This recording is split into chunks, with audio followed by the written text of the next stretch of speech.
Olá, boa tarde. Hoje nós falaremos sobre hemorragias na segunda metade da gestação.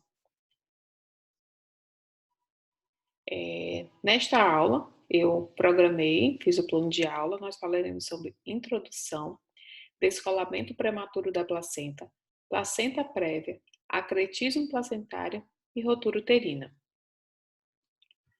Bem, o sangramento durante a gestação, durante o ciclo gravídico puerperal, é uma queixa muito comum e é um sintoma responsável por inúmeras consultas obstétricas de urgência.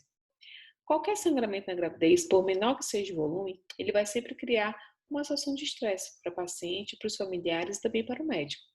Então, a gente tem sempre que levar em consideração a queixa da paciente e tentar investigar até achar um diagnóstico para este sintoma.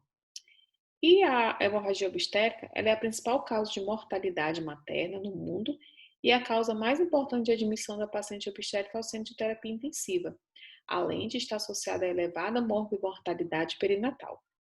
O diagnóstico diferencial é essencial para garantir a qualidade do atendimento da paciente com esse tipo de intercorrência.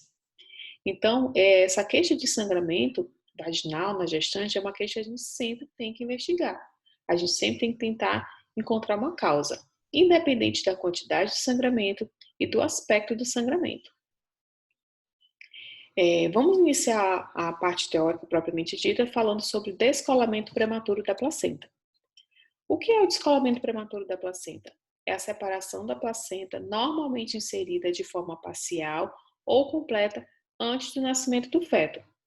O diagnóstico de descolamento prematuro da placenta, ou DPP, é um diagnóstico reservado às gestações com mais de 20 semanas. Complica aproximadamente 1% das gestações, sendo causa significativa de morbimortalidade materna, fetal e neonatal.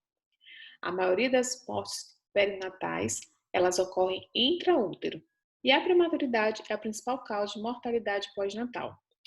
Aqui na figura, gente, nós temos um feto, né, dentro do útero. O feto já deve ter com vocês mais de 20 semanas. E aqui a gente tem o local da placenta normal. O descolamento prematuro da placenta é um sangramento, né, na verdade junta um sangue, né, que forma um coágulo, ou sangramento propriamente dito, que fica por trás da placenta. Esse sangramento, ele pode exteriorizar através do orifício interno do colo, então pela vagina, ou pode ficar oculto. O DPP hoje é classificado em graus, né? Ele pode ser classificado em grau 1 ou leve, grau 2 ou intermediário e grau 3 ou grave. O grau 1 ou leve é aquele DPP assintomático, com sangramento vaginal leve e indolor, e a gente tem a vitalidade fetal preservada. O que é vitalidade fetal? É a gente saber que o bebê está hemodinâmica bem, que ele não tem nenhum sinal de sofrimento fetal, como bradicardia, como diminuição do líquido amniótico. Né? Então, a vitalidade fetal preservada, ou seja, o bebê está bem. O grau 2 ou intermediário, a paciente já tem uma queixa de sangramento vaginal moderado, ela pode apresentar hipertonia uterina e o feto vai estar vivo, porém, já com sinais de sofrimento fetal. Ele já pode ter ali uma bradicardia, uma taquicardia, diminuição dos movimentos, né? E aí realmente é uma situação que vai criar um alerta um pouco maior. No grau 3 ou grau grave, a gente tem um sangramento vaginal volumoso, uma hipertonia uterina, uma hipotensão materna, podemos ter um óbito fetal, na maioria dos casos, e esse grau 3 vai ser dividido em grau 3A, quando não tem coagulopatia, e em grau B, quando a gente tem uma coagulopatia associada, ou seja, a mãe está mais grave, essa mãe tem maior chance de ir para UTI, né, para os cuidados intensivos. E a fisiopatologia? A causa imediata do TPP é uma ruptura dos vasos maternos na descida basal. O sangue acumulado na região retroplacentária, ou seja, atrás da placenta, atinge a zona de clivagem descida placentária e inicia a separação. O sangramento pode ser pequeno e autolimitado, ali mesmo ele pode se organizar e ficar, ou ele pode continuar sangrando e dissecando através da interface placenta-decidual, levando à separação completa ou quase completa da placenta. A porção descolada da placenta ela é incapaz de permutar gases e nutrientes, ou seja, interrompe ali o contato da placenta, que seria o bebê com a mãe. E quando isso ocorre, a unidade feto-placentária restante é incapaz de compensar essa perda de função, e então o feto é comprometido, com alteração da vitalidade fetal ou com óbito fetal. O sangue extravasado, ele vai exercer uma ação irritante sobre a musculatura uterina, gerando então a característica de hipertonia uterina ou o abdômen tábua. Realmente o útero fica bastante rígido. E 20% dos sangramentos não exterioriza. A gente considera como hemorragia oculta. Então, a paciente pode chegar sem sangramento, mas com essa queixa de hipertonia uterina, uma dor muito forte, por exemplo, no abdômen. E a infiltração sanguínea no miométrio, ela pode sair da área da descida, né, e ir para o miométrio. E desorganizando o sistema de fibras musculares, podendo ocasionar útero de Kuvaler, caracterizado por edema, arroxeamento, tá aqui a gente consegue ver aqui na fotinha direita, e sulfusões hemorrágicas no miométrio. O grande problema quando isso acontece é que o útero não consegue contrair. Então, é muito comum a paciente evoluir com atonia uterina. E a liberação de tromboplastina, que seria o fator tecidual na circulação materna, ocorre o consumo de fatores de coagulação e a ativação do sistema fibrinolítico, sendo responsável então pela discrasia sanguínea, podendo culminar com a CIVD. Então, o útero de Kuvaler, ele é uma das principais complicações do DPP e ele pode levar a mãe à atonia uterina até perder o útero.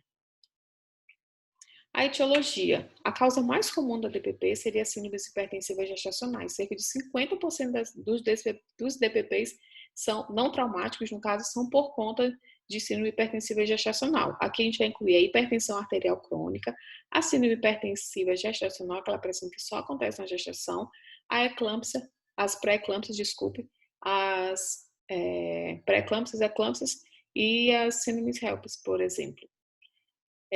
Depois da causa das síndromes hipertensivas, a gente pode partir para as causas traumáticas, que são responsáveis por quase 50% também dos outros DPPs, que seriam os eventos mecânicos súbitos, principalmente o traumatismo abdominal, que seriam os acidentes automobilísticos ou quedas, enfim. Ou então uma descompressão uterina rápida, por exemplo, uma ruptura de bolsa miniótica. Às vezes a ruptura pode ser descomprimir rapidamente o volume uterino e pode ocorrer um DPP. As anormalidades uterinas, como útero bicorno, sinecas uterinas, leumiomas, também são responsáveis por DPP. O uso de cocaína e tabagismo e, principalmente, cesáreas anteriores. E aqui eles têm um quadro com os outros fatores de risco. Então, eles estão organizados em grupos, né? Seria o grupo dos sociodemográficos e comportamentais, seria idade materna maior ou igual a 35 anos ou menor que 20 anos, a multiparidade, ter parido mais de 3 filhos, a etnia negra, mães solteiras, tabagismo, uso de álcool e drogas, infertilidade de causa indeterminada. Nos fatores maternos na gestação atual, a gente teria síndromes hipertensivas, hiperhomocisteinemia, trombofilia, diabetes pré-gestacional, hipotireoidismo, anemia, malformação uterina, ruptura anteparto de membranas ovulares, corominionite, oligoâmnio ou polidrâmnio, placenta prévia, gestações múltiplas, traumas, né? Seria automobilísticos, brevidade de cordão, versão externa, torção do útero gravídico, retração uterina intensa, amniocentese e cordocentese. E os fatores maternos em gestações anteriores seria a história de cesárea anterior, abortamentos, pré-eclâmpsia, natimorto, e você ter tido um DPP anteriormente aumenta o risco de 3 a 15%. O diagnóstico, gente, ele é eminentemente clínico. O que isso quer dizer? A paciente chega com O diagnóstico ele é essencialmente clínico, né? Eminentemente clínico. O que seria isso? A gente chama tríade da DPP, que seria a presença de sangramento vaginal, dor abdominal, que pode ser uma hipercistolia, uma hipertonia uterina, e a condição fetal não tranquilizadora. O que seria essa condição fetal não tranquilizadora? Algum sinal de sofrimento fetal, uma bradicardia, uma taquicardia, alteração de líquido amniótico, algum sinal que o bebê não está bem. De exames complementares, a gente pode pedir algum exame para ajudar no diagnóstico? Sim. A gente pode pedir uma ultrassonografia obstétrica, que pode evidenciar para a gente um hematoma retroplacentário. É um exame sensível, mas não é específico, né? A gente pode ter paciente com DPP que não tem nenhuma alteração na ultrassonografia, então a gente não pode ficar perdendo tempo procurando. Se a paciente tem a clínica de DPP, a gente faz ultrassom, mas não perde muito tempo nisso, porque perder tempo aí pode significar a vida do bebê. E de exames laboratoriais, obrigatoriamente, a gente tem que ter hemograma, tipagem sanguínea e fator RH, um coagulograma com TAP e o fibrinogênio. Então, a conduta, a gente vai depender da situação da mãe e do bebê. Mas, o que a gente sabe, toda gestante com suspeita de DPP, ela deve ser monitorizada e o bebê também. O que seria a monitorização materna?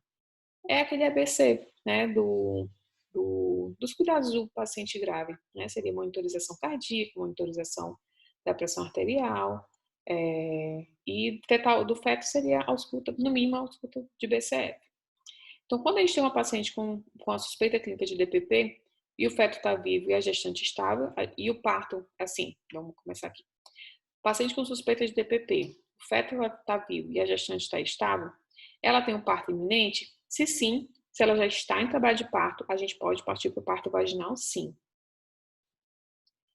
Se ela não tem trabalho de parto, a gente vai avaliar a cesárea. Agora, se ela estava estável, o feto estava vivo, ela não tem um parto iminente, mas ela descompensa, ou seja, ela começa a apresentar sinal de instabilidade, se a gente começa a observar que o bebê está em sinais de sofrimento fetal agudo, ou se o trabalho de parto dela está muito lento, a gente pode abrir mão da cesárea. No parto vaginal, a gente pode usar inclusive a ocitocina para poder ajudar ao bebê nascer logo, tá? Mas desde que mãe e feto estejam bem. Quando a gente tem um feto morto com a gestante estável, a gente pode evoluir para um parto vaginal com indução de sonda de fôlego, com indução com misoprostol ou com ocitocina. Se a mãe está instável e o feto está morto, a gente vai tentar, a gente não vai conseguir mais salvar o feto, mas a gente pode conseguir salvar a mãe. Então, a gente pode também partir para uma cesárea. De diagnóstico diferencial, nós temos trabalho de parto, placenta prévia, ruptura uterina e o hematoma subcoriônico. Placenta prévia. A placenta prévia é a presença de tecido placentário no segmento inferior do colo uterino após 28 semanas de gestação. Ela é dividida atualmente em placenta de inserção baixa, que seria quando a borda placentária insere-se no segmento inferior no útero, então nessa região aqui, mas não chega a atingir o orifício interno do colo. E essa borda placentária, ela dista a menos de 2 centímetros do colo uterino. A placenta prévia, propriamente dita, ela recobre total ou parcialmente o orifício interno do colo. A gente pega uma das bordinhas no colo ou ela está completamente aqui no colo uterino. Os principais fatores de risco são história de placenta prévia em gestação anterior, idade materna avançada, multiparidade, tabagismo, uso de técnica de reprodução assistida, gemelaridade e cirurgia uterina prévia, como cesárea, curetagem e miomectomia. O diagnóstico deve ser suspeitado em qualquer gestante que apresente sangramento vaginal indolor, de coloração vermelho vivo, imotivado, de início súbito e de gravidade progressiva, sendo que essa paciente essa gestação tem que ter acima de 24 semanas. As contrações uterinas podem estar presentes durante ou após o sangramento vaginal, observando os tônus normal dos seus intervalos. Então, ela tem contração, tem dor, mas no intervalo das contrações, o útero volta para o tônus normal, ou seja, ele consegue relaxar, diferente do DVP, que ele fica o tempo todo rígido por conta da irritação sanguínea. Aqui tem um mnemônico, né, que a gente consegue usar para poder fazer o diagnóstico de placenta prévia. E a gente usa as letrinhas do prévia propriamente dita. O P seria progressivo, o R seria recorrente, o E espontâneo, o V vermelho vivo, o I indolor e o A ausência de sofrimento fetal. O diagnóstico, ele pode ser feito, pode ser contemplado o exame físico e exames complementares. De exame físico, gente, o toque vaginal ele é proscrito na suspeita de placenta prévia. Por quê? Como a gente vai ali, introduzir o dedo na vagina para tocar o colo, e lembre-se que a placenta pode estar ali no colo, a gente pode piorar o sangramento, né, e evoluir com uma descompensação materno-fetal. O exame especular a gente pode realizar porque a gente não vai tocar lá perto da placenta. A gente vai encontrar um colo congesto, aberto, com sangramento vivo, exteriorizando pelo canal cervical. De exames complementares, a gente pode usar a ultrassonografia transvaginal, que hoje é considerado padrão ouro. Porque a gente consegue visualizar exatamente onde é que está a placenta. Aqui a gente tem uma placenta prévia e aqui a gente tem uma placenta baixa, né? O que a gente pode ver aqui, olha, que aqui é o bordo inferior da placenta e está bem pertinho do colo. Então, essa seria a diferença da imagem dos dois diagnósticos, das duas classificações, né? A conduta, ela é dividida em pacientes assintomáticos e pacientes sintomáticas. Nas pacientes assintomáticas, foi um achado na ultrassonografia, a gente orienta essa paciente a procurar o hospital diante de qualquer sinal de sangramento, porque esse sangramento pode começar pequeno, mas pode piorar. Evitar atividade física exagerada e evitar relações sexuais. Até um tempo atrás, a gente orientava que ela fizesse um repouso absoluto, faz de perna para cima, mas isso hoje não existe mais, né? Ela pode, inclusive, fazer uma atividade física, mas alguma coisa bem leve, como, por exemplo, um yoga, uma caminhada, uma hidroginástica mais leve, né? Ela não precisa ficar parada a gestação inteira, porque a gente sabe que a gestante ela tem um risco de coagulopatia, né? De uma forma geral. Agora, a relação sexual ela deve ser evitada, porque o ato em si pode fazer com que ela sangre. Nas pacientes sintomáticas, a gente deve levar em consideração a idade gestacional, a intensidade da hemorragia e a presença ou não de trabalho de parto. Mas, de maneira geral, essa paciente deve ser internada e deve ser realizada monitorização materna e avaliação da vitalidade fetal. E aí, dependendo de como a paciente o bebê esteja, a gente vai definir a conduta. A placenta prévia pode ter a conduta expectante, ou seja, quando o sangramento materno não é intenso, em 48 horas ele cessa, e principalmente quando o feto for pré-termo. Nesses casos de feto pré-termo, a gente pode, antes de 34 semanas, se ela começar a ter bastante sangramento, a gente pode, na verdade, fazer a corticoterapia, que seria o amadurecimento do pulmão. Caso em algum desses sangramentos tenha um sangramento incontrolável, a gente vai poder tirar esse bebê com uma viabilidade melhor, uma chance maior dele não precisar de cuidados intensivos. Paciente com placenta prévia, com sangramento materno incontrolável, com sinais de instabilidade hemodinâmica, com a vitalidade fetal alterada, com o bebê já com o pulmão madurinho e idade gestacional maior de 37 semanas, a conduta é mais ativa, ou seja, tem que ser interrupção. Professora, pode ser feita via vaginal? Na placenta baixa, sim, pode ser feita sim. O parto vaginal, sem nenhum problema, desde que ela esteja em trabalho de parto, né? E nos outros casos todos tem que ser cesárea. E a gente não poderia deixar de falar de acletismo placentário logo depois de placenta prévia.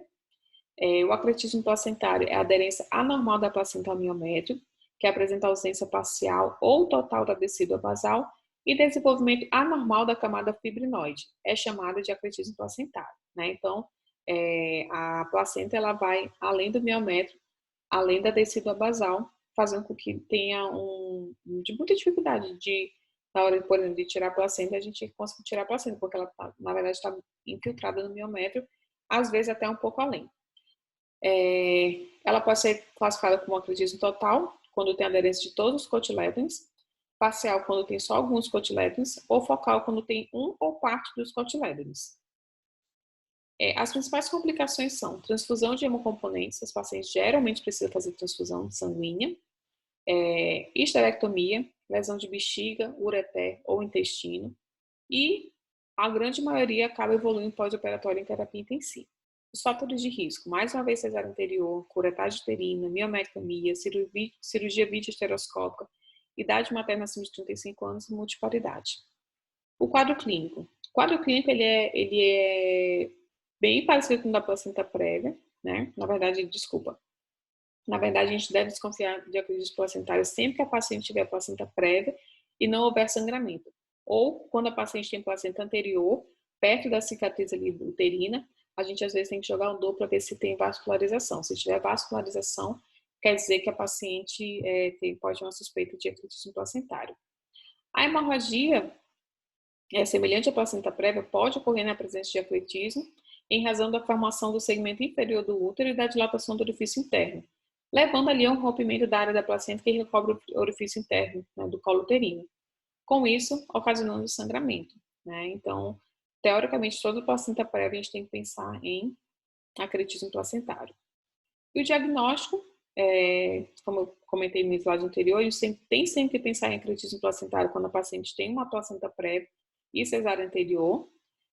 Isso é muito importante porque para a gente não ter surpresa na hora do parto, por exemplo, né? Que a gente pode estar ali na hora de fazer uma cesárea, não conseguir tirar a placenta e acabar evoluindo com complicação, né? Fazer o diagnóstico intraoperatório.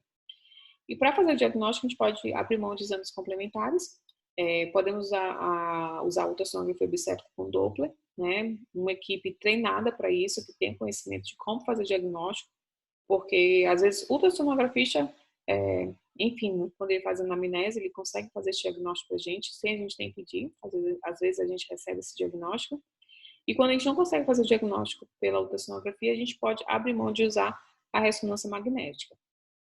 E aí, diante do diagnóstico, a gente tem que fazer o planejamento do parto. O parto deve ser realizado entre 36 e 37 semanas, preferencialmente com uma equipe multiprofissional, multidisciplinar, com obstetra, anestesista, radiologista intervencionista, neonatologista, urologista, cirurgião geral, intensivista, hemoterapeuta e enfermeiro especializado em pacientes críticos, né? Porque essa paciente pode virar uma paciente crítica.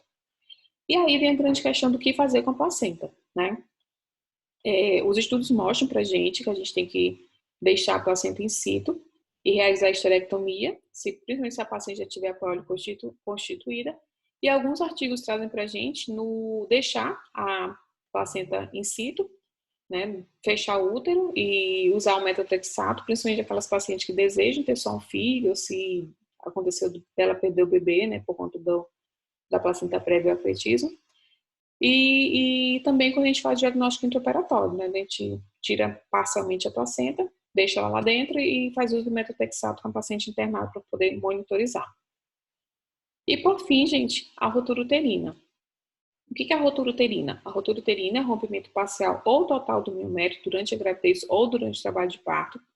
Ela pode ser parcial incompleta, e ela caracteriza por preservar a serose uterina.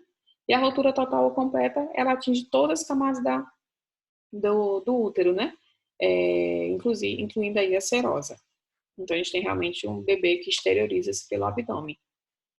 O diagnóstico da iminência de rotura uterina, a gente tem a presença de hiperatividade uterina e dores intensas, podendo ocorrer a síndrome de distensão segmentária, então, a gente tem dois sinais, né, que a gente usa para a iminência de rotura uterina, que seria o sinal de Bendel, que seria o anel de constrição no segmento inferior, tá certo? Que a gente tem a literatura e o mundo real. E o sinal de Fromer, que seria o retesamento dos ligamentos redondos. Os ligamentos redondos, eles estão aqui na fossa ilíaca, né? Então, eles ficam mais retificados. Dependendo do tanto de textura de pós da paciente, a gente consegue visualizar isso daí. Mas essa aqui é a imagem clássica de iminência de rotura uterina. A gente vê que o abdômen, que o útero, na verdade, fica dividido, segmentado. E a rotura uterina propriamente dita, que a paciente vai se queixar de dor súbita, intensa, de localização em região hipogástrica, e também quando o trabalho de parto é paralisado, com subida da apresentação, ou seja, a gente tinha um bebê cefálico, quando a gente vai ouvir de novo, esse bebê está meio que flutuando, sabe? E a gente também percebe crepitação, palpação de abdômen, uma hipotensão materna, devido ao sangramento, hemorragia interna, choque hipovolêmico e, na grande maioria das vezes, infelizmente, o óbito fetal. E aqui a gente tem um desenho de rotura uterina, aqui provavelmente na cicatriz uterina, né, com esterilização de membros fetais. Aqui a gente tem uma rotura completa segmentar, completa corporal e incompleta com hematoma, quando rompe, né, quando ele rompe, né, e faz o hematoma. O tratamento seria cesárea de emergência, principalmente na iminência de rotura, né, porque a gente tem tempo de salvar o bebê. Lembrar de estabilizar a mãe hemodinamicamente, né, para poder continuar com o procedimento cirúrgico. A gente tenta, no primeiro momento, fazer a correção cirúrgica da lesão, né, nem sempre a gente consegue, e quando a gente não consegue, a gente esterectomia. Lembrar que a gente sempre tem que tentar salvar a mãe. É isso. Dúvidas? Pode mandar para o meu e-mail, nipia.mo@gmail.com.